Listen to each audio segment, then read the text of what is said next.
alive! It's alive! It's alive! It's alive!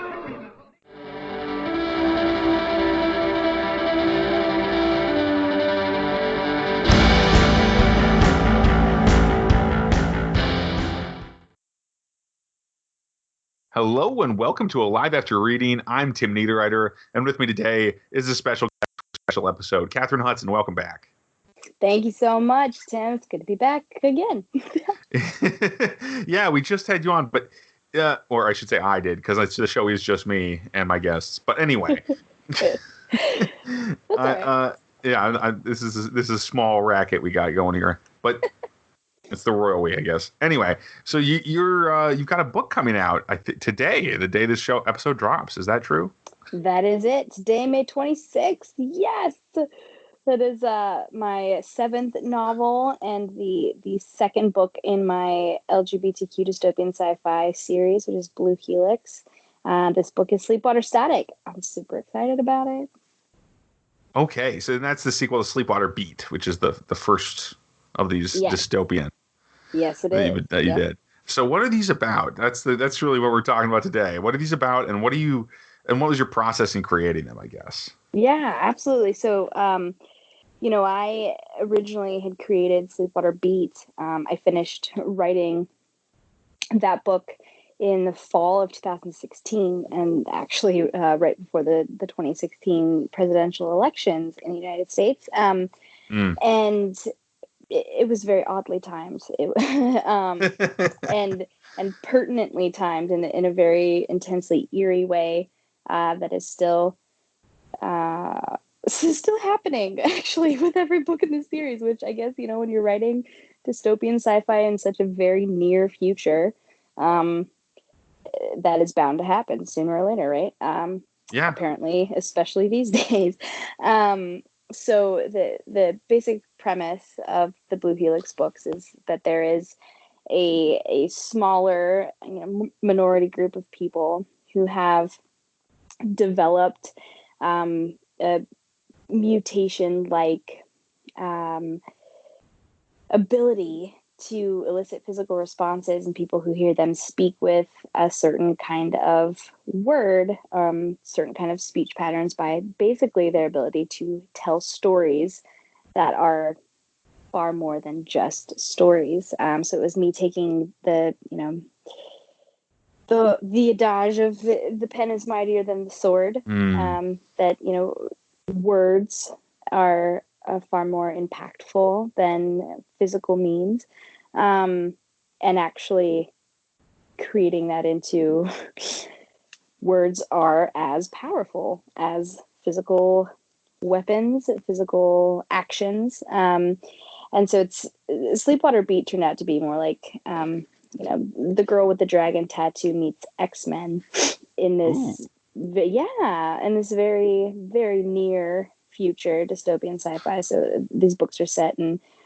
for the majority, the present timeline of these books are set in 2030, 2031. And the timelines go back and forth in kind of a circular pattern between the present timeline and the main characters' past, snippets of their past, and then some interludes in Sleepwater Beat. It was newscasts, news reports, radio shows, and sort of for the masses, 24-hour news cycle, and that was how I did the world building there. And then Sleepwater Beat book 1 was Leo Tiefler's story. She's the main character in that, and she was the first character that I had ever written so much of myself into, and so much of her story is reflective of just so much of my life, and that was not on purpose, but it fit, and I had the experience under my belt to give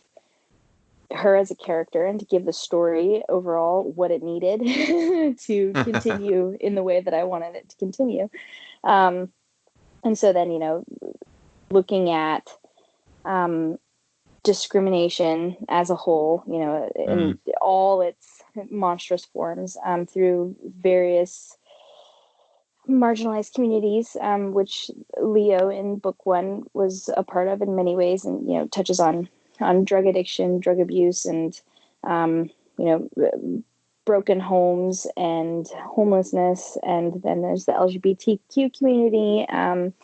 And what I wanted to do with these books is shed a brighter light on the different aspects and harmful effects of discrimination by viewing it through a lens of this group of people who have this supernatural ability with their storytelling, which I call the beat. And making that lens into, you know, humanity's propensity to loathe diversity and fight against it through this extra group of people. And so Sleepwater Beat was so well received, and I originally wrote it just as a one-off. I did not intend for it to be a series. And then I realized that there was so much more that I wanted to say, and this book, the first book in the series, became an international bestseller, and it was an award-winning award-winning sci-fi finalist in the 2019 International Book Awards, and it started taking off and got me to a lot of places, which was great. And then I realized that in Sleepwater Beat, you know, I touched on a lot of different marginalized communities and groups of people that face discrimination, and I never touched on race in Sleepwater Beat. So Sleepwater Static became, you know, a passion project of a different variation in terms of this. And so I really poured myself into touching on race and racial tensions and racial discrimination and biracial children and transracial families, and just how that fits into a shifting society, you know, where fear of the unknown and mass panic and eventually hatred are kind of interwoven between these different marginalized communities that I'm speaking about and touching on, and also with these group of people who have this beat spinning ability, which is really where I focus. And the intent through all this was to, you know, highlight these issues and hopefully make them accessible to a much wider audience. You know, people who may not be ready, or who may not know that they're ready, or are not even willing to look at it, to, you know, get a little bit of insight into these topics through, you know, just the course of reading a good story. and that, you know, is something that it's been very close to my heart, and something that I really strove to accomplish with both of these books. And yeah, so Sleepwater Static is actually Bernadette Manny's story. So every book in the Blue Helix series does and will center around a different main character, but each main character is a supporting character in the previous books. So okay, that makes sense. Yeah. So it's furthering the overall story of Sleepwater, which is this, you know, kind of worldwide underground organization of people with this beat spinning ability, and continuing their story as a whole, as a community, as people who have this ability, and then looking, you know, using different main characters and different storylines as part of that world building, which is super fun experiment, and even better to realize that I actually pulled it off. So, oh yeah, you seem to have struck a chord with the first book, that's for sure. Yes, and hopefully I can do the same thing with the second. So there it is. Yeah, absolutely. You know, that's a very thorough explanation, and Thank you. I'm fascinated by the literalization of the metaphor kind of thing with the, you know, the beat spinning, and of course, but like any like advanced technology or magic system, I do gravitate toward that kind of thing, especially when it has a kind of resonance with the real world. I find that really interesting. Yeah. But but setting it so close to our world, you made this point in the beginning. It's overtaken by events. That's a thing that can happen pretty easily in Yes. this day and age.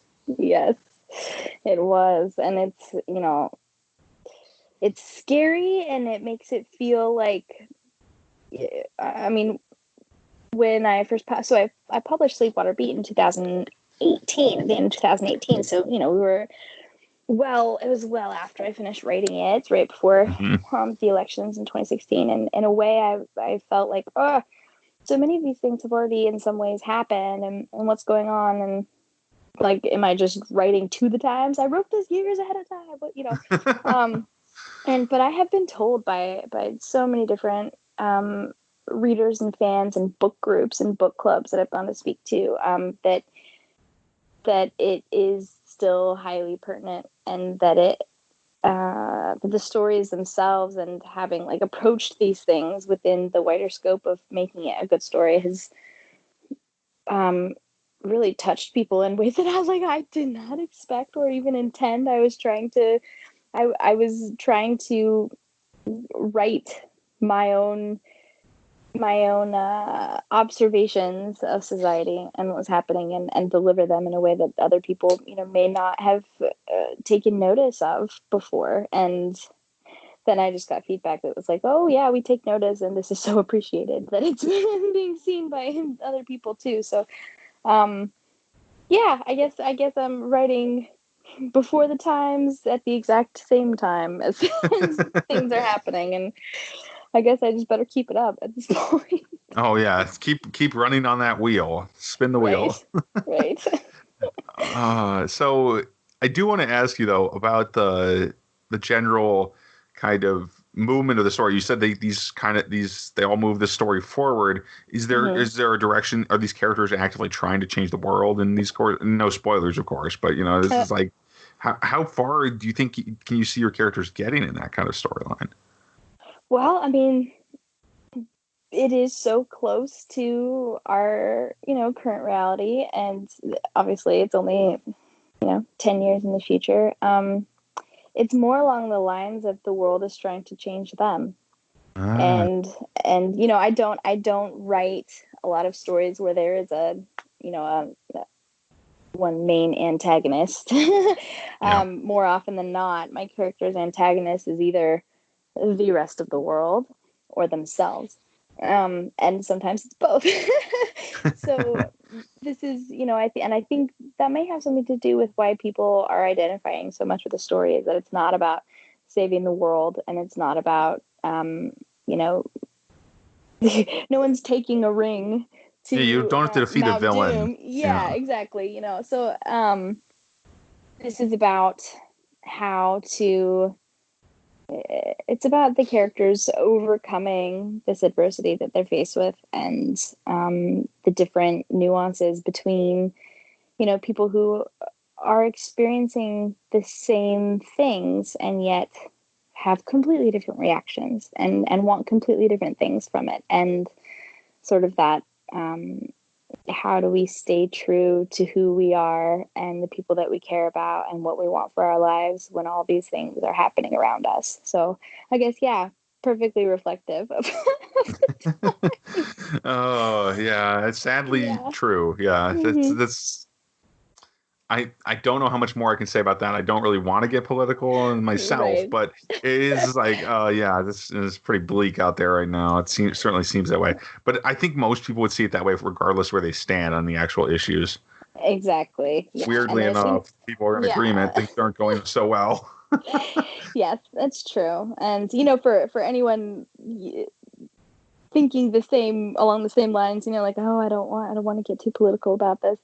These books are not political because that is not where I like to write. Yeah, but I mean, it's easy. It'd be easy to go with the current events angle here, but I mean, especially because I'm addicted to political news. But we're not going to say any more about that. Right? Yeah, and and I did not write these books as a response to the political climate, but they line up in ways that still just blow my mind.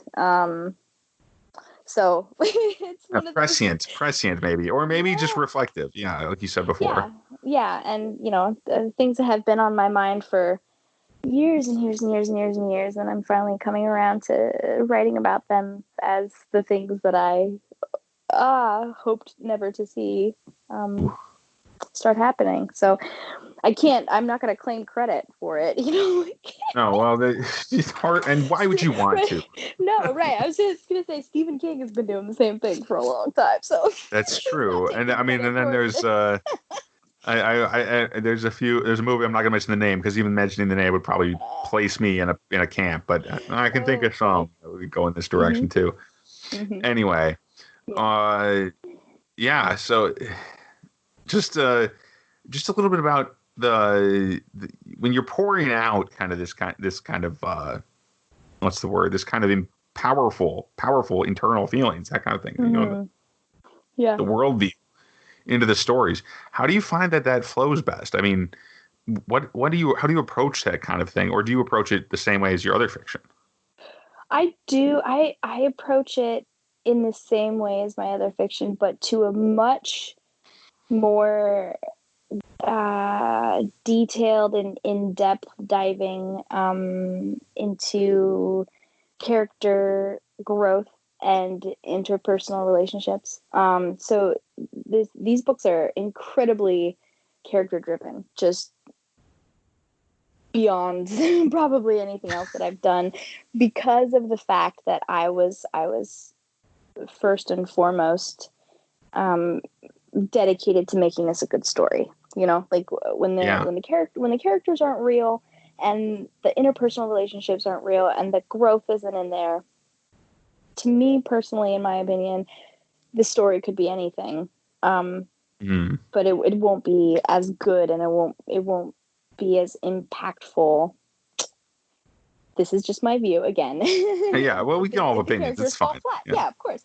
And so I really dove into the characters and the characterization. And by putting in, the little snippets of the main characters' pasts and where they're from and how they got to be who they are when we're following them in the present timeline of the story, was hugely helpful for that.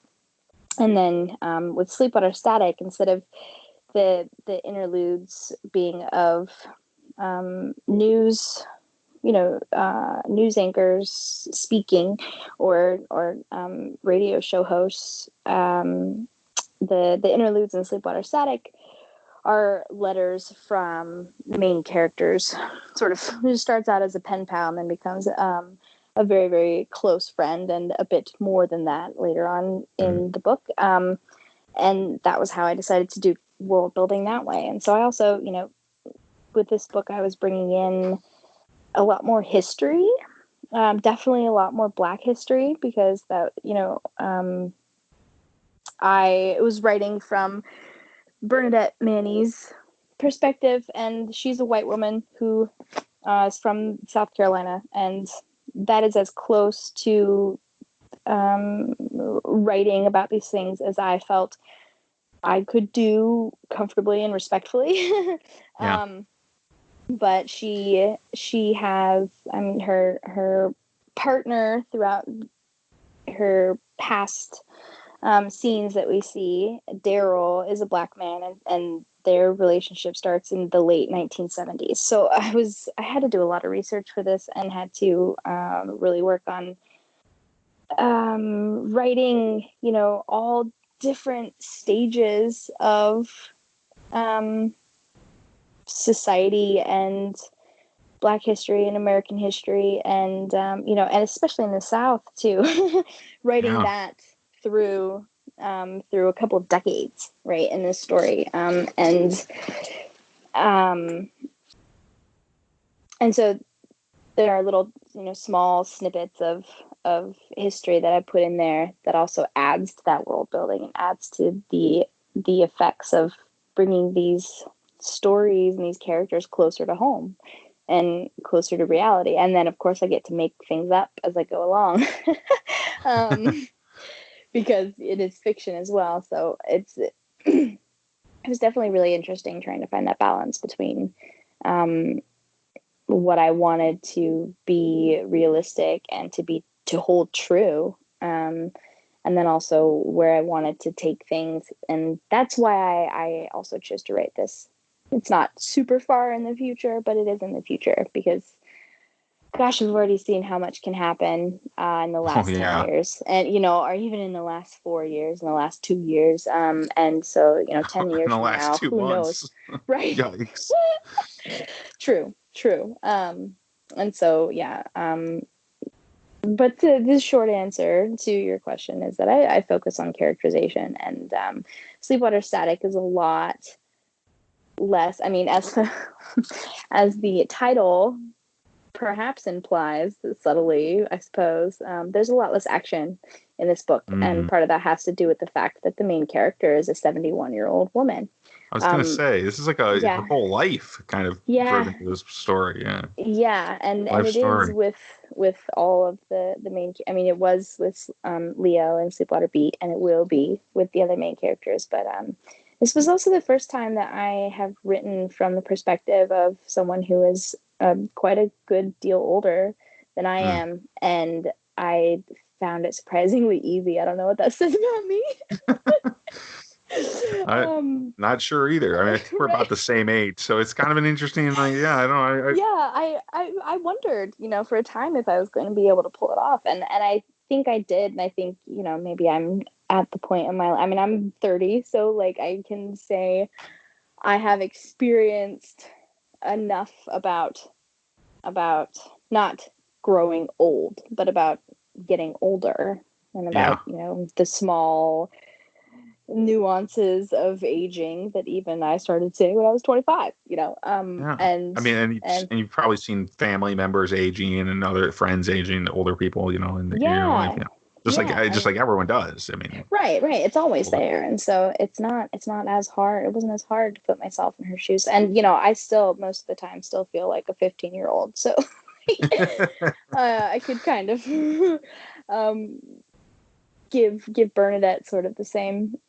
She doesn't act like a 15-year-old, but no, there's not, there's really not that much difference in age. I mean, there is, yes, there's wisdom and experience and things that we don't ever see or understand until we get to a certain point in our lives. But it wasn't as hard as I thought. And a lot of my advanced readers were really cheering for her because she is a 71-year-old arthritic badass. So, it was very cool to write about her, and very cool to sort of throw, so many different stereotypes and tropes on their heads, which, as we've talked about before, is what I really love to do. So, it was fun to write someone who, hey, who knows, I may end up very much, well, maybe I'm going to say, I don't want your story takes place too. I don't want to be exactly like Bernadette. There are choices that she made that I hope I'm never faced with the same choices, but that's the nature of writing dystopian fiction. Exactly, right? You all the or any of this, any dark fiction. Yeah. Mm-hmm. Yeah, I hope that they don't, but hey, as it's been proven, things happen anyway. Yep. So that's fascinating. I think it's a really bold decision to write a character that's older. Just in the later half of the life. That's not even that common.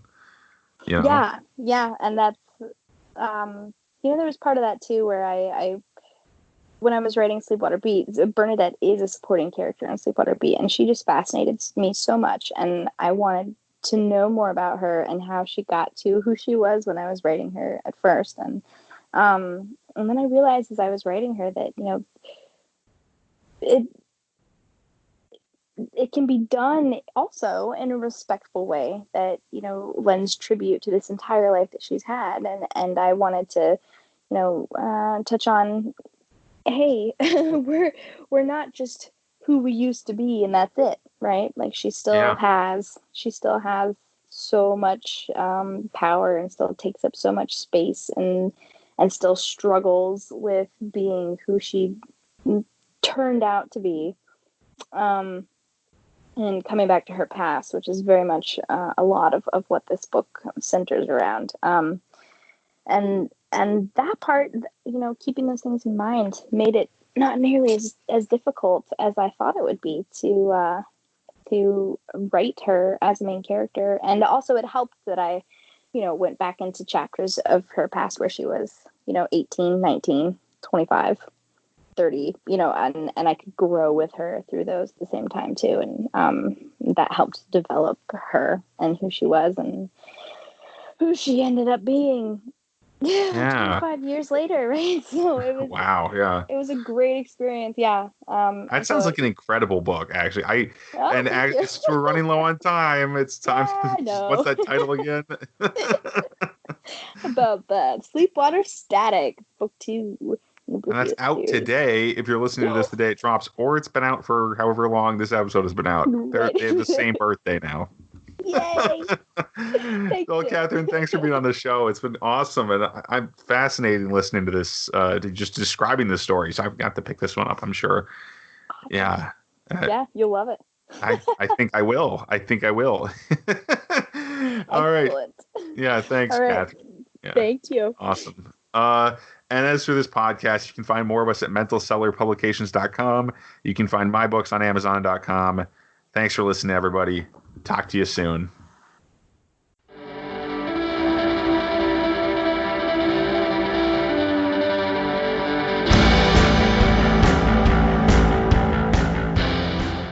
That tears it.